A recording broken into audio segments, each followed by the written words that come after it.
வணக்கம். KPK king kitchen channel.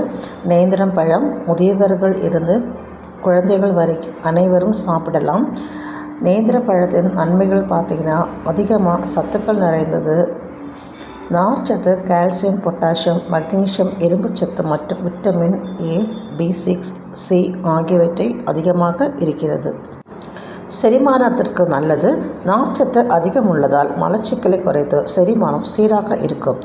எலும்புக்கு பலம் தரும். கால்சியம், மக்னீசியம் நிறைந்ததால் முதியவர்களுக்கும் சிறுவர்களுக்கும் எலும்பு பற்கள் பலமாகும்.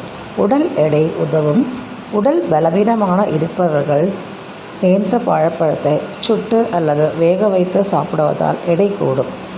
குழந்தைகளின் வளர்ச்சிக்கு ரொம்ப சிறந்தது. அதிக ஊட்டச்சத்து கொண்டதால் குழந்தைகளின் மூளை வளர்ச்சிக்கும் உடல் பலத்திற்கும் ரொம்ப நல்லது. இதில் விட்டமின் ஏ இருப்பதால் கண் பார்வை மேம்படும். பொட்டாசியம் அதிகம் இருப்பதால் இரத்த அழுத்தத்தை கட்டுப்படுத்தி இதய நலத்தை காக்குகிறது. உடல் சூட்டை குறைக்குவதால் வேக வைத்தோ சுட்ட வைத்தோ சாப்பிட்டால் உடல் குளிர்ச்சி அடையுது. இந்த பழத்தை எப்படியெல்லாம் சாப்பிடலாம்? வேக வைத்து குழந்தைங்களுக்கு மசித்து கொடுக்கலாம். பெரியவர்களாக இருந்தால் சுட்டு சாப்பிடுவதால் சீக்கிரம் செரிமானமாகும். பொடி செய்து கஞ்சி செஞ்சு குழந்தைங்களுக்கு கொடுத்தா சிறந்த ஆரோக்கியமான உணவாக இருக்கிறது. நாம் இன்றைக்கி நேந்திரம் உப்பேரியை பற்றி பார்ப்போம். இது கேரளாவில் ரொம்ப ஃபேமஸ்ஸு. நம்மளுக்கு செஞ்சு சாப்பிடுவோம். ஏன்னா ஓணம் வருது இல்லைங்களா? நல்லா விளைஞ்ச நேந்திரக்காயை நீங்கள் எடுத்துக்கோங்க. தோலை நல்லா சீவிக்கிங்க. தோலில் நல்லா சீவினாலும் கொஞ்சமாக ஒரு நார் மாதிரி இருக்கும். ஸோ அதையும் நல்லா நீங்கள் சீவி எடுத்துக்கோங்க. எடுத்துட்டு கொஞ்சம் பாத்திரத்தில் தண்ணியில் உப்பு போட்டு இதை கொஞ்சம் ஊற விடுங்க. மேலே இருக்கிற கரையெல்லாம் கொஞ்சம் போயிடட்டும். அதுக்கப்புறம் பார்த்தா ஒரு 2 சென்டிமீட்டர் அளவுக்கு நம்ம என்ன பண்ணிக்கலாம், ஒவ்வொரு பீஸாக ஈவனாக கட் பண்ணி எடுத்துக்கோங்க. ஈவனாக கட் பண்ணதை ஒரு பாத்திரத்தில் போட்டு மஞ்சத்தூள் போடுங்க. போட்டு கரெக்டாக அந்த பீஸில் எல்லாத்துலேயும் ஒட்டுற மாதிரி கலந்து விடுங்க. கலந்து கையிலே நீங்கள் நல்லா பிசைஞ்சு விட்டுடலாம்.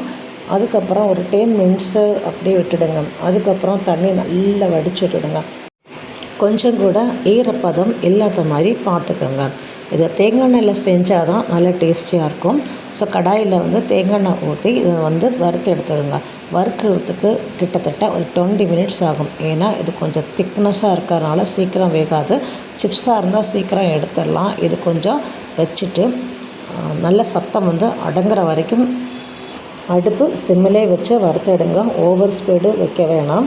ஏன்னா மேலே பார்த்தீங்கன்னா வெந்து இருக்கிற மாதிரி இருக்கும், உள்ளே வேகாமல் இருக்கும். அதனால் ஈவனாக வேகிற வரைக்கும் கொஞ்சம் வெயிட் பண்ணுங்கள். வறுத்து எடுத்ததை தனியாக ஒரு பாத்திரத்தில் போட்டு வச்சுக்கோங்க. இங்கே நமக்கு தேவையான வெள்ளத்தில் தான் செய்ய போகிறோம். தேவையான வெள்ளத்தை நல்லா இடித்து பாகு காய்ச்சி ஒரு நூல் பதத்துக்கு வர்ற மாதிரி பாகு பண்ணி வச்சுக்கோங்க. பாகு பண்ணுறதுக்கு முன்னாடி ஒரு 2 கரண்டி அரிசி எடுத்துக்கோங்க. நம்ம குக் பண்ணுற அரிசியே போதும். அது நல்லா கொஞ்சம் வறுத்து எடுத்துக்கு மிக்சியில் போட்டு நுணுக்கிக்கோங்க. நுணுக்கிறதுக்கு முன்னாடி 2 ஸ்பூன் சுகரையும் ஆட் பண்ணிக்கோங்க. இதுக்கு தேவையான மிளகு, ஜீரகம், சுக்குப்பொடி இருந்தால் மிக்ஸ் பண்ணி வச்சுக்கலாம். இதற்கப்புறம் பார்த்திங்கன்னா நம்ம பாகு கொஞ்சம் நூல் பருவத்தில் வச்சுருக்கோம் இல்லைங்களா? அதில் இந்த வறுத்து வச்ச நேந்திரக்காவே போடுங்க.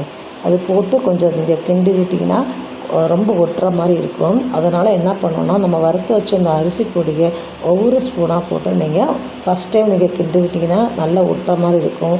நெக்ஸ்ட்டு செகண்ட் டைம் போடுங்க. கொஞ்சம் ரெஸ்ட் எடுத்து நீங்கள் போடுங்க. கடைசியில் பார்த்தீங்கன்னா இது ஒட்டவே கூடாது. கையில் ப்ரெஸ் பண்ணால் உடையணும். டேஸ்டியாக இருக்கும். வீட்டில் செஞ்சு பாருங்கள். தேங்க்யூ.